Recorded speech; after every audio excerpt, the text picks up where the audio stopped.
سلام برادران عزیز، با شما هستم دلجوی خطلان. امروزه ویدیو درباره یک فتوشاپ بهترین می رود.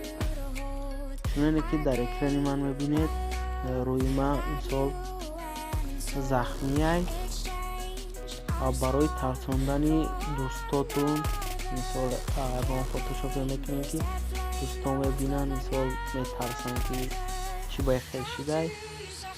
همین صورت ها را چگونه میکنم من به شما نشان میتونم.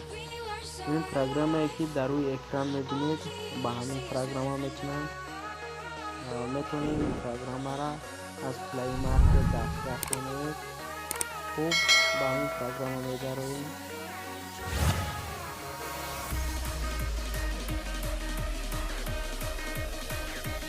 بعدا از گالری انتخاب میکنیم صورت ها مثلا صورت گیریم نکی اکثر صورت ها که در گالری هن ای همونجا انتخاب کنیم. رزرشی در کار نیست همون دول همین صورتی که ما همه خیلی فتوشاپ کردیم همین را انتخاب میکنیم.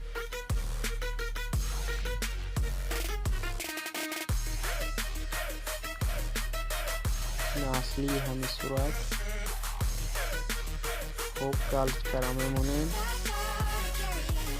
من در اینجا نشان به وجه کدام نمیده که شما رو در کار اینطور همه کنترل اما انا همین لازمه میگیریم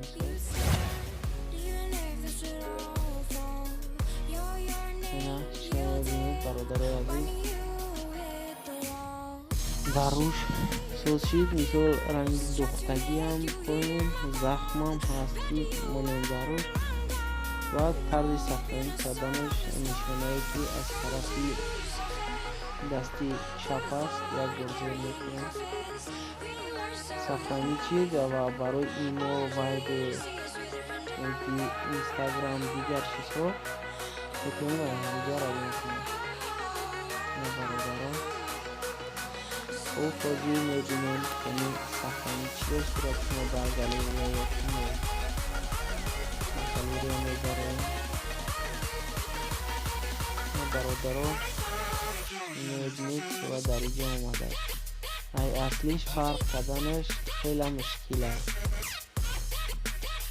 خوب اگر ویدیو با شما محفوظ باشد لایک کنید تا پیشت کنید برادران.